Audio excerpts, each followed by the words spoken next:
সীমান্তে গরু চড়ানোকে কেন্দ্র করে লালমনিরহাটের স্থানীয় মানুষের সঙ্গে ভারতীয় সীমান্ত রক্ষী বাহিনী বিএসএফের ৩ সদস্যের ঝগড়া হয়। এ খবর পেয়ে আরও অনেকে ঘটনাস্থলে ছুটে এসে প্রতিবাদ জানান।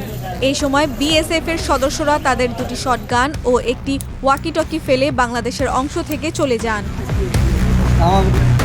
২৫ আগস্ট লালমনিরহাটের হাতিবান্ধার বেলাঘুরি এলাকায় এই ঘটনা ঘটে।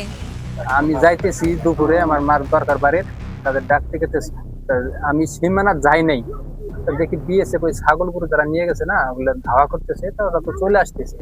তা আমি একটু হিন্দি কথা মাঝে মাঝে কই বিএসএফ এর সাথে।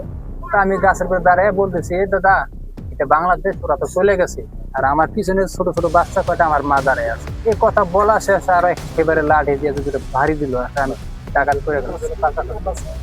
মানে ও তো নদীর পাতা আর গাছ এক জায়গায় না, নদীর পাতা আর গাছ এক জায়গায়, এই কথাটা বলা শেষ আর ধামাধাম তুলে বাইরে দিয়ে ফেলাই দিয়ে আমার হাতটা ধরলো।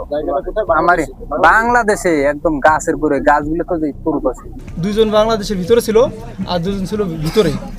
তারপরে আমরা যখন সবাই ছিলাম ওখানে যাওয়ার পরে আমরা আমার ভাইকে নিয়ে আসছি এখান থেকে। মারি বা কোনো ইয়ে নাই, আমরা ছুটে নিয়ে আসছি। নিয়ে যাইতে চাচ্ছিল, যদি নিয়ে যায় মেরে বাংলাদেশে ফেলে দেয় তো পরবর্তীতে পরে বর্ডার গার্ড, বাংলাদেশ বিজিবির টহল দলের সদস্যরা বিএসএফের ফেলে যাওয়া অস্ত্র ও ওয়াকিটকি সেট উদ্ধার করে নিজেদের হেফাজতে নেন।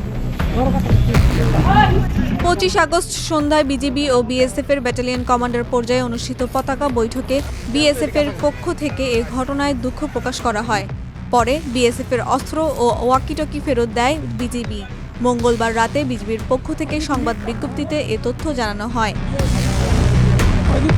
লালমনিরহাট ১৫ বিজিবি ব্যাটালিয়নের অধিনায়ক লেফটেন্যান্ট কর্নেল মেহেদী ইমাম ২৬ আগস্ট সকালে প্রথম আলোকে বলেন, ৭৮ বিএসএফের কমান্ডার পতাকা বৈঠকে এ ঘটনায় দুঃখ প্রকাশ করে জড়িত ব্যক্তিদের বিরুদ্ধে বিধি অনুযায়ী ব্যবস্থা নেওয়ার আশ্বাস দিয়েছেন তারা।